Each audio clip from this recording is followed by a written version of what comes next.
블레셋에 빼앗겼던 언약궤가 이스라엘의 베세메스에 돌아왔지만 베세메스 사람들이 언약궤를 함부로 다루고 하나님께 벌을 받았습니다. 그래서 언약궤는 기럇 여아림으로 보내졌고 그곳에서 20년 동안 있게 됩니다. 그 이유는 앞에 본문에서 블레셋이 공격할 때 그때 이스라엘의 그 성막이 있었던 그 실로, 종교 중심지였던 실로를 공격해서 그 성막이 파괴되었기 때문입니다. 그래서 언약궤가 돌아갈 곳이 없습니다. 이스라엘 백성은 종교적 상징이었던 그 성막이 파괴되었기 때문에 불안했습니다. 언약궤를 어디에 둘지도 몰라서 그렇게 20년 동안 임시 장소에 둔 것입니다. 그래서 2절 끝에는 이스라엘 온 족속이 여호와를 사모했다고 말합니다. 이것은 여호와 하나님을 간절히 바랐다, 하나님을 정말 사랑했다, 그런 뜻이 아니라 도와달라고 울부짖었다는 것입니다. 성전도 파괴되었고 언약궤도 볼품없이 방치된 상황이기 때문에 하나님께서 자신들을 보호해 주시지 않을 것이라는 그런 불안에 휩싸여서 불안했던 것입니다. 그래서 여호와를 사모했다라고 여호와 하나님을 바랐다고 찾았다고 말하지만 그것은 사실 도와달라는 간청이지 정말 하나님을 사랑하고 사모한 것은 아닙니다. 그런 그들의 상태는 살펴보게 되는 뒤에 본문에 나타납니다. 드디어 이때부터 사무엘이 이스라엘의 지도자로서 역할을 하게 됩니다. 사무엘은 불안 속에서 하나님의 도우심을 찾았던 그 백성들에게 이렇게 말합니다. 너희가 전심으로 여호와께 돌아오려거든 이방 신들과 아스다롯을 제거하고 너희 마음을 여호와께로 향하여 그만 섬기라. 그러니까 여호와를 사모했다는 뜻이 무엇인지 여기서 드러나죠. 여기서 이스라엘의 문제가 드러나기 시작합니다. 그들은 여호와 하나님을 우상과 함께 숭배했습니다.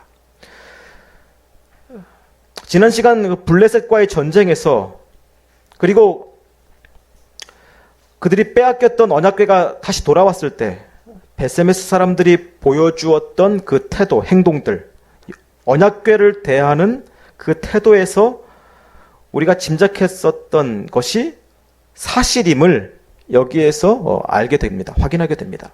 그러니까 하나님을 어떻게 여겼다고요? 우상시한 것이죠. 여기서 드러나죠.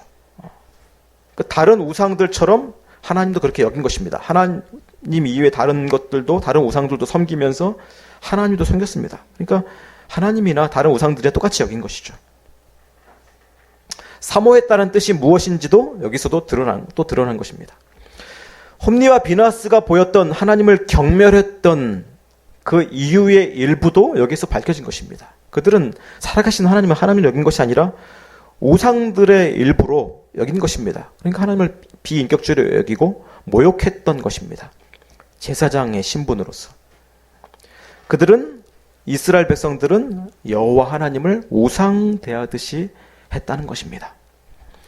그렇게 사무엘의 말에 따라서 이스라엘 자손들은 바알들과 아스다롯들을 자기 집안에 두었던 그런 우상들을 제거하고 여호와만을 섬겼습니다. 이게 얼마나 오래 간지는 모르겠지만 어쨌거나 사무엘의 말에 따라서 자신들의 우상을 없앴습니다. 그리고 사무엘은 미스바라는 지역으로 백성들을 모이게 해서 회개하고 기도하게 했습니다. 그런데 그때를 틈타서 블레셋이 또 공격하러 왔습니다. 두려움에 빠진 이스라엘 백성이 사무엘에게 하나님께 도움을 구해달라고 요청합니다. 여호와 하나님께서는 블레셋 사람들에게 천둥으로 정신을 못 차리게 하셔서 이스라엘이 승리하게 하셨습니다. 그래서 14절을 보면 에그론과 가드까지 영토가 회복되었다고 말합니다. 에그론과 가드가 어딥니까? 지난 시간에 나왔던 장소인데 바로 블레셋이 언약궤, 그 빼앗은 언약궤를 이동시켰던 지역들입니다. 계속 안 좋은 일이 일어나니까 언약궤가 있는 곳마다 하나님께서 재앙을 내리시니까 이 지역으로도 가져갔다가 저 지역으로 가져갔다가 하지 않았습니까? 그래서 그 저주를 받았던 지역입니다. 에그론과 가드가. 하나님께서 그 땅들을 그때 그 언약궤를 통해서만 하나님이 살아계시다라는 증거를 보여주셨을 뿐만 아니라 이렇게 이스라엘이 자신들의 힘으로 이긴 전쟁이 아닌 하나님께서 이기게 하신 전쟁을 통해서 그 땅도 이제 얻게 하셨습니다. 그렇게 사무엘이 다스리는 동안에는 블레셋이 공격을 하지 못했습니다. 하나님께서 지키셨습니다. 8장으로 가면 시간이 흘러서 사무엘이 늙게 됩니다. 할아버지가 됩니다. 그에게는 두 아들이 있었는데 요엘과 아비야입니다. 그런데 여기에서 역사가 안 좋게 반복되는 일이 일어납니다. 그게 무엇이냐면 엘리의 두 아들들처럼 홈리와 비나스처럼 사무엘의 두 아들이 사무엘을 닮지 않고 부패한 지도자가 된 것입니다. 홈리와 비나스까지는 아니지만 그러나 아버지를 잘 닮아서 사사의 역할, 제사장의 역할을 잘 감당하지는 못했습니다. 그래서 이스라엘 장로들이 모여서 사무엘에게 왕을 세워달라고 말합니다. 그 이유를 이렇게 말합니다. 당신은 늙었고 당신의 아들들은 당신과 같지 않습니다. 사무엘이 언제 죽을지 모르니 불안하고 또 그 아들들은 신뢰할 수 없다는 것입니다. 그리고 다른 나라들을 보니 왕을 세워서 왕이라는 그런 중심점을 가지고 세력을 모아서 강력한 나라들로 서가고 있기 때문에 그것이 부럽다는 것입니다. 사무엘은 그런 문제들을 맞이하게 되었습니다. 그리고 그 문제를 가지고 여호와 하나님께 기도했습니다. 백성들이 이 왕을 구한 문제를 가지고 하나님께 물었습니다. 그래서 하나님께서는 말씀하셨습니다. 백성들이 왕을 달라고 한 것은 너를 버린 것이 아니라, 너를 무시한 것이 아니라 나를 버려서 내가 왕이 되지 못하게 하는 것이라고, 하나님을 버린 행위라고 말씀하셨습니다. 그런데 하나님께서는 백성들의 요구를 그대로 들어주셨습니다. 왕을 세우게 하셨습니다. 사무엘을 통해서 왕을 세우게 하셨습니다.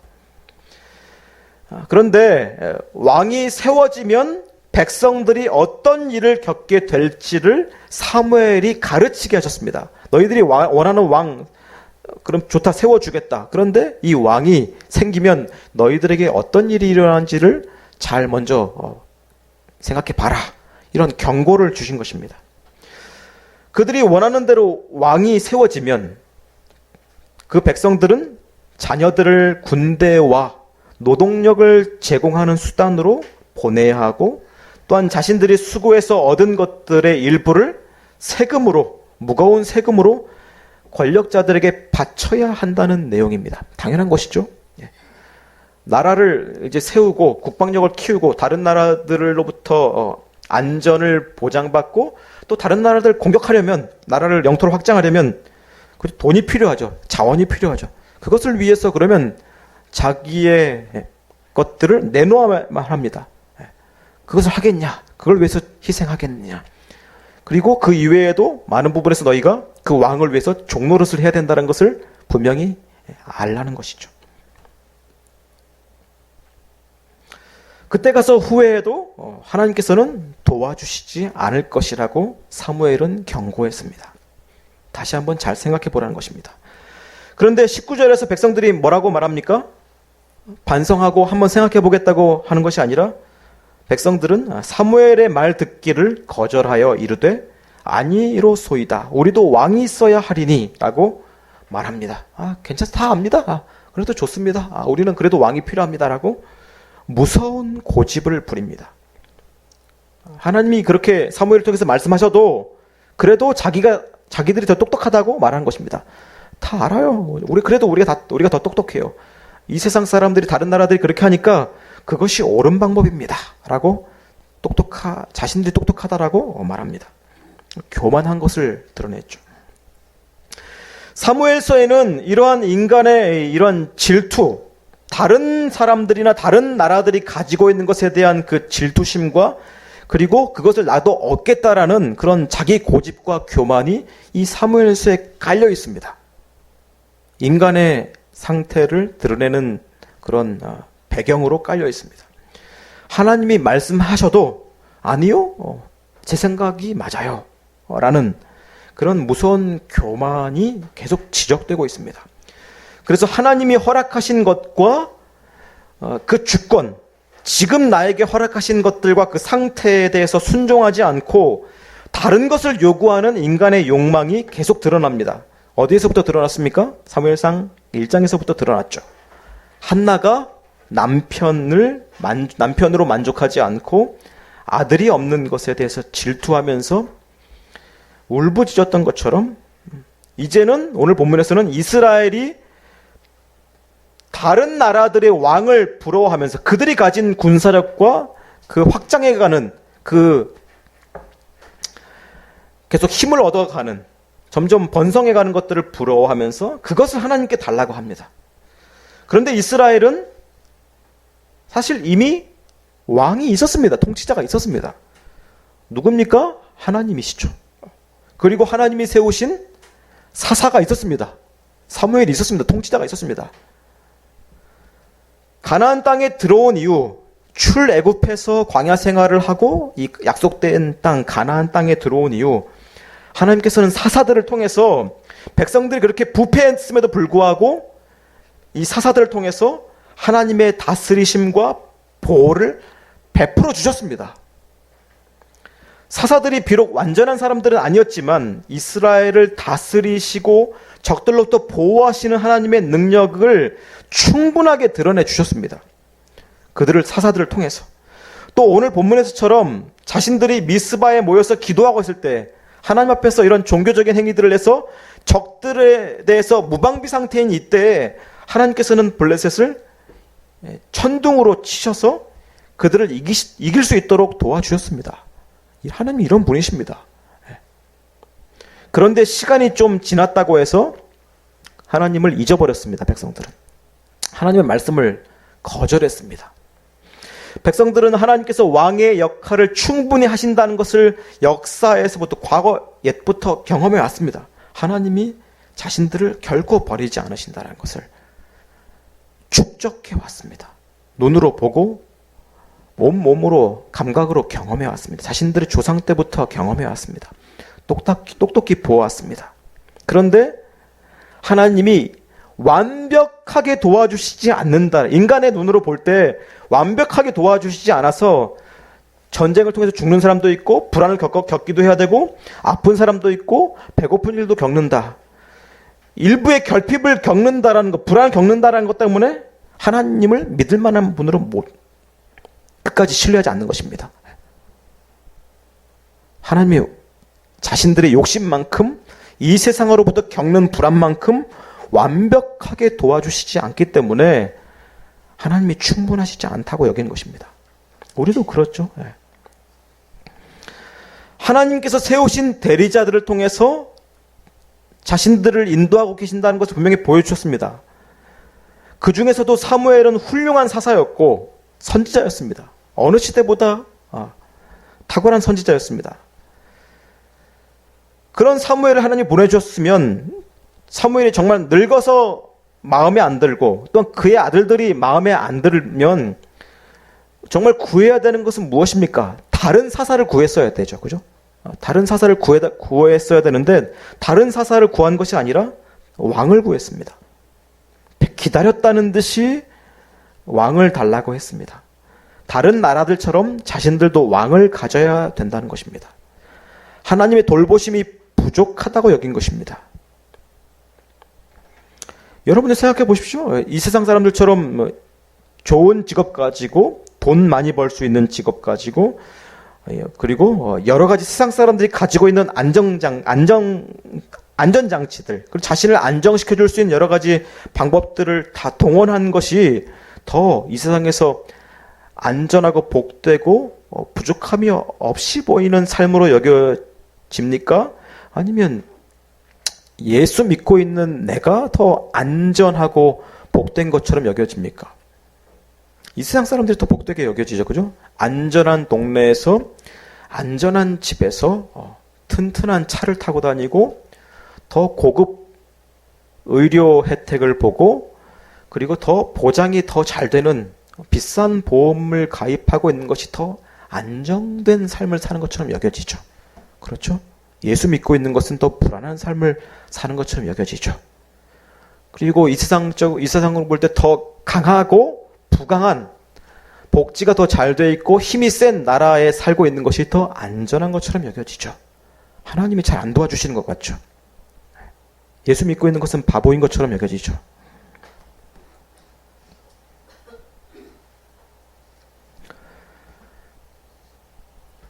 하나님께 매달리는 것은 불안하다는 것입니다. 미리 적을 섬멸해 주시지 않고 전쟁을 겪게 하시고 때로는 지게도 하시고 불순종하고 거룩하지 못한 삶을 살면 또한 패하게도 하십니다. 그런 하나님 싫다는 것입니다. 우리가 원하는 대로 다 도와주고 다 충족시켜줘야지 좋은 하나님이지, 좀 거룩하지 않고 죄를 짓는다고 해서 버려두시고 당하게 하시고 또 끊임없이 의지해야만 하는 그런 하나님은 불안하다는 것이죠. 우리도 그렇죠. 하나님께 끝까지 하나님 앞에서 거룩한 삶을 살아야 되고 끊임없이 자신을 돌아보고 회개해야 되고 그리고 하나님의 기준들을 지켜야 되고 끝까지 하나님께 매달려야 하는 것이 싫다는 것입니다. 세상 사람들은 간편하거든요. 돈으로 해결하면 편하거든요. 확보되거든요. 더 이상 불안해하지 않아도 되거든요. 그런데 하나님을 믿는다는 것은 뭔가 불안한 것처럼 여겨집니다. 자신들이 좋아하는 우상과 이방 사람들이 섬기는 그런 우상들, 그리고 그들이 살아가고 있는 유용한 방식, 삶의 방법들을 보면 더 부러워지는 것입니다. 그래서 이스라엘 백성들은 그런 길을 가겠다고 고집했던 것입니다. 그러면서도 그러니까 하나님도 믿으면서 이 세상 사람들이 가는 방식을 택하면서 자신들이 지금까지 겪었던 위험 요소들을 다 제거해 버리겠다는 것입니다. 불안의 요소들을 다 없애겠다는 것입니다. 우리도 그런 신앙을 갖기 쉽습니다. 하나님 믿으면서 이 세상 사람들이 겪는 모든 위험 요소들을 예수 믿으면 다 해결받아야 되는 것 아닌가? 이런 기대들을 합니다. 하나님을 그게 진짜 의지하는 것인가? 생각해 보십시오. 인간이 하나님을 제외시키는 이유, 또는 믿는다고 하면서 다른 것을 의지하는 것, 또는 하나님을 그런 식으로 의지하는 이유가 그것 때문입니다. 하나님을 믿는데 진짜 하나님을 끝까지 믿어가는, 지금도 믿고 내일도 믿고 끝까지 앞으로도 계속 의지해가는 그런 신앙을 원하는 것이 아니라 한번 간편하게 믿으면 앞으로 계속 끝까지 다 보장이 되는 것, 그것을 원하는 이유가 그것 때문입니다. 사람이 생각하기에 하나님이 모든 필요를 지금과 앞으로의 모든 것까지 다 완벽하게 해결해 주시지 않기 때문입니다. 이 세상에서 겪는 문제들이나 자기 자신의 내면과 행동들, 자신의 그런 결점까지도 하나님이 단번에 장래까지 해결해 주시지 않기 때문에 하나님을 믿는 것에 대해서 불안해하는 것입니다. 하나님이 우리를 지키신다면 왜 결핍과 불안이 남아있는가라는 불만을 갖는 것입니다. 하나님의 은혜와 과분한 사랑을 이미 받았었고 지금도 받고 있으면서도 눈에 보이는 문제들, 통제할 수 있고 또한 예상할 수 있는 것들, 세상에 누리고 있는 것들이 더 탁월하다는 유혹을 받는 것입니다. 이 세상 사람들이 가지고 있는 것이 더 탁월하다. 조작할 수 있고 통제할 수 있는 것을 나도 갖고 싶은 것입니다. 그러나 세상에 있는 것들, 사람들이 만든 안전장치들이 든든해 보이지만 그런 것들은 반드시 우리를 속입니다. 반드시 속입니다. 그것이 당장에는 안심을 주는 것 같지만 우리를 이용하는 것이 훨씬 더 큽니다. 왜냐하면 하나님을 떠난 인간들이 만드는 것들은 반드시 죄의 속성을 띠고 사람을 속이고 그것으로 우리를 종으로 만들기 때문입니다. 이 세상 사람들이 만든 것들, 제도와 정치제도, 통치제도, 복지제도, 그런 것들이 뭐 좋을 수 있습니다. 하나님께서 일반 은총으로 그런 것들을 허락하셨을 수 있습니다. 허락하신 것입니다. 그러나 그것들이 반드시 우리를 속이는 것이 있습니다. 그래서 그런 것들을, 아무리 좋은 것들을 다 가진 나라들이라도 거짓들이 있고, 그것을 역으로 이용해서 게으른 삶을 사는 사람들이 있고, 그런 것입니다. 그 나라 사람들도 자살하고 우울증에 빠지고 하는 것입니다. 인간이 만든 것들은 반드시 그 안에 속이는 것이 있습니다. 돈이나 학벌이나 집이나 인기와 존경이나 권력이나 보험이나 국가들을 생각해 보십시오. 사람들이 자아만족과 미래에 대한 안심을 위해서 의존하는 것들을 생각해 보십시오. 그것들이 어려울 때 큰 도움이 되는 일이 있긴 하지만, 그러나 그 도움을 받기 위해서 훨씬 더 많은 것들을 요구합니다. 가져갑니다. 왕이 백성을 지켜줄 수 있는 것 같지만 사실은 자신의 권력을 위해서 더 많은 것들을 이용할 뿐입니다. 그래서 사무엘은 하나님 이외의 것은 얻는 것보다 잃는 것이 더 많다는 것을 분명히 알려줬습니다. 이 세상이 더 눈에 보이는 좋은 것들을 사람이 원하는 대로 얻게 해주는 것 같지만 사실은 더 많은 것들을 잃게 한다는 것을 분명히 경고해 줬습니다. 우리가 그토록 열망하던 것, 이것만 있으면 충분하다고 생각한 그것이 우리의 삶을 허무한 것에, 어리석은 것에 낭비하게 하고 결국은 종으로 살게 합니다. 그런데 인간들은 그것을 추구합니다. 부러워합니다. 나도 얻겠다고 합니다. 그래서 반드시 그것을 갖게 되면 나중에는 후회하는 시간이 옵니다. 반드시 옵니다. 그런데도 인간은 그것을 보면서도 그래도 갖겠다고 합니다.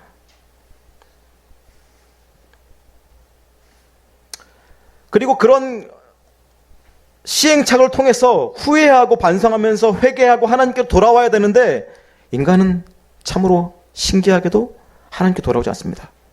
하나님이 경고하셨던 결과를 초래해도, 겪어도 하나님께로 돌아오지 않습니다. 거기에서 또 하나님이 아닌 다른 것들을 모색합니다. 새롭게 등장하는, 이전에 없었던 새 것에 또 속아서 또 당합니다. 그게 인간입니다. 다른 종교에 당하든지, 이전에 없었던 사람들이 새로운 것을 추구하는 것에 또 추구하든지 하면서 하나님이 아닌 다른 것을 계속 추구하면서 또 당합니다.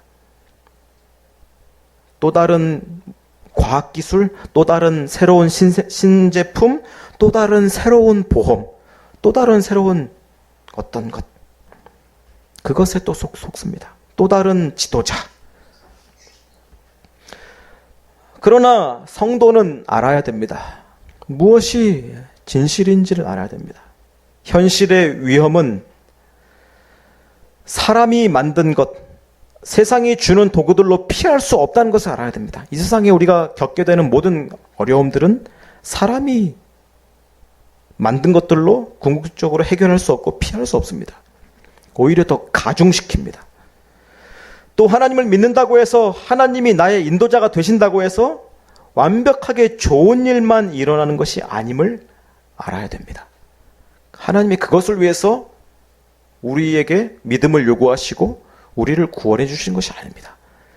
이 죄인이 떠올리는, 그리는 어떤 완벽한 삶, 어떠한 어려움도 겪지 않는 그런 삶을 위해서 우리에게 자신을 믿으라고, 하나님 자신을 믿으라고 하신 것이 아닙니다. 인생의 불안을 하나님은 끝까지 남겨두시는 것입니다. 그걸 통해서 하나님 자신을 끝까지 의지하게 하시는 것입니다. 이스라엘에게 왕을 처음에 주시지 않은 이유가 그것입니다. 하나님 끝까지 의지하는 것입니다. 불안해 보이지만 그게 훨씬 더 복되다는 것입니다. 하나님 자체가 복이시기 때문입니다. 하나님 자체가 의지해야 할 유일한 반석이시고, 그죠? 진정한 산이시기 때문입니다. 든든한 산이시기 때문입니다. 인생에 주어지는 끊임없는 불안들은 하나님 자신을 끝까지 의지하라고 허락하신 것들임을 신자는 알아야 됩니다. 그런데 그것을 싫어한다는 것입니다. 상당수의 교인들이, 신자들이 그것을 싫어합니다. 그것을 해결해 주셔야만 하나님이 선하신 분이 아니야? 라고 묻습니다. 하나님이 선하신 분이시고 아버지시면 모든 불안들을, 문제들을 다 해결해 주셔야지 라고 착각들을 합니다.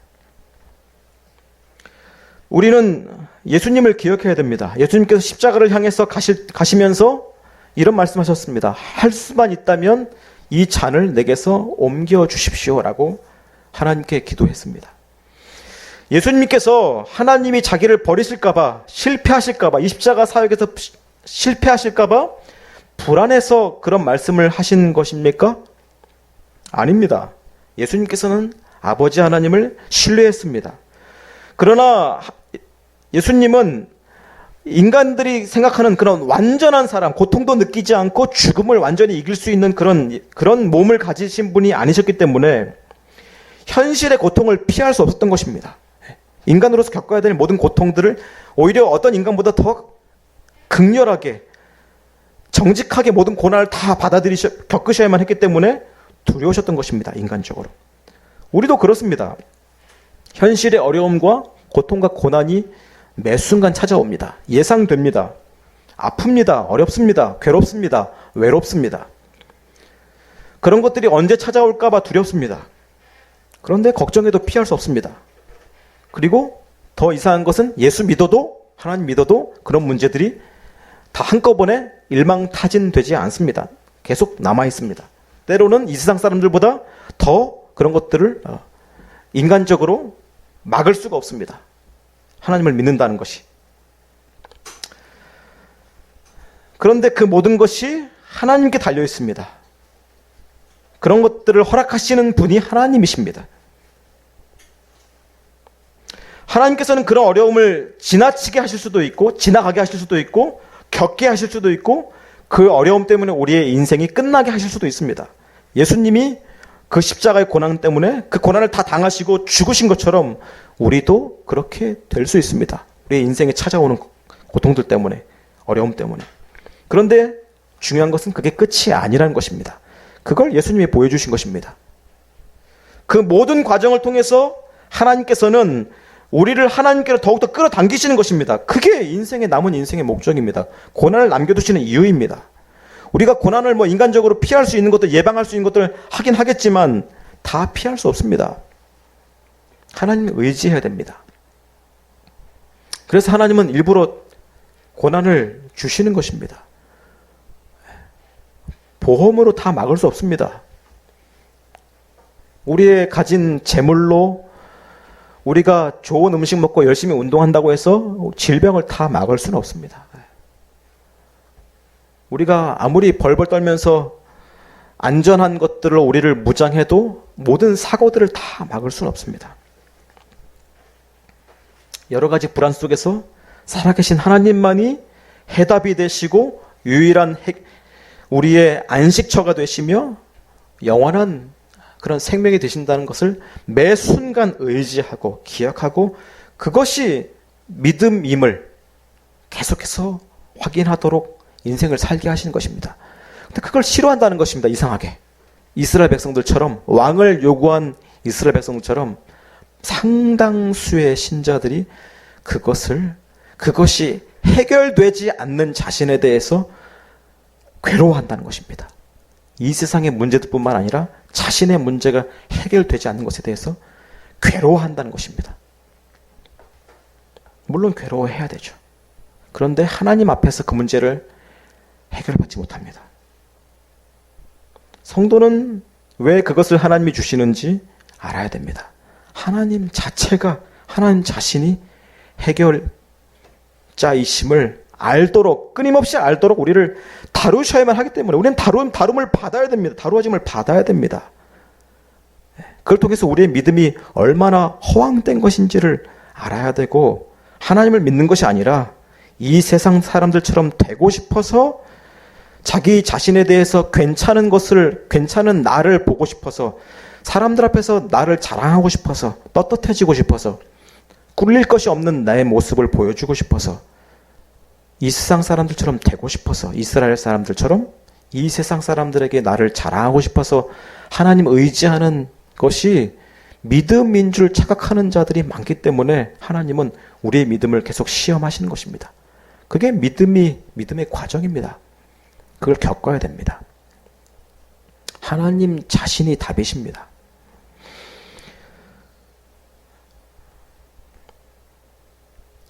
하나님이 우리의 왕이 되시는 것은 말 그대로 하나님이 왕 되시는 것이지, 이 땅에서 우리가 왕 대접받고 주인 되고 우리의 잘난 맛을 느끼는 것, 그것이 우리의 신앙생활의 내용이 될 수 없습니다. 하나님이 왕이십니다. 우리 주인이십니다. 그러므로 여기에서는 완성되지 않습니다. 여기에서부터 하나님 나라를 맛보아야 되고 봐야 되지만, 그리스도와 함께 하나님 나라를 누려야 되지만, 그러나 완성되지 않습니다.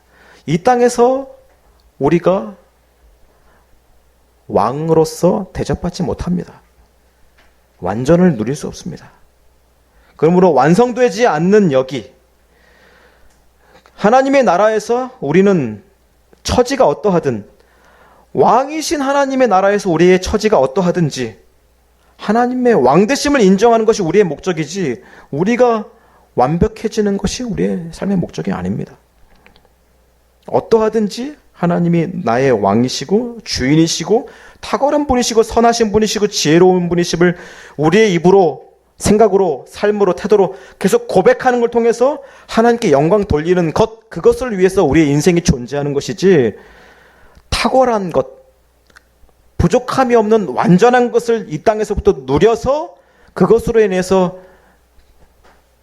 만족하는 것이 신앙의 목적이 아닙니다. 어떠한 상황에서든지 하나님을 주인으로 인정하는 것, 그게 우리 인생의 목적입니다. 창조의 목적입니다. 구원하시는 목적입니다. 그러므로 그것을 즐거워하는 것이 신앙입니다. 그걸 고백하는 것이 예배입니다. 한 주간의 삶이 배불렀든지 부족했든지 하나님이 그래도 유일한 만족이시고 그래도 나의 주인이십니다. 그걸 고백하는 것이 찬양이고 예배입니다. 그래, 그것이 바로 우리에게 남겨진 죄의 또한 역할이기도 합니다. 회개를 통해서 이러한 나 같은 죄인에게는 구원자이신 하나님이, 예수 그리스도가 계속 필요합니다. 이걸 통해서 주인이신 분을 계속 붙잡고 찬양하도록 하시는 것입니다. 아시겠습니까? 이렇게 하나님의 주인 되심과 우리의 피조물됨, 그리고 구원이 필요한 아직 죄가 남은 그런 용서받은 죄인으로서의 모든 이 상황들이 요구하는 믿음의 기초입니다.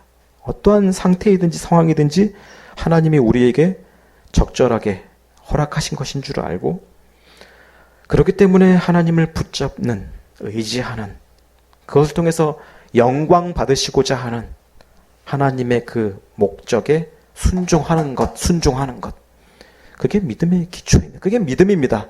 내가 예수 믿고 천당 가, 이게 믿음이 아니라 이런 식으로 인도해 가시는 하나님에 대해서 비록 이해할 수 없지만 그게 주인이신 하나님의 마땅한 권리임을 시인하고 인정하는 것이 믿음의 가장 중요한 기초입니다. 아시겠습니까? 이스라엘 백성들은 그게 없었습니다. 그래서 다른 왕을 구했습니다. 우리는 어떻습니까? 무엇을 구하겠습니까? 기도하겠습니다.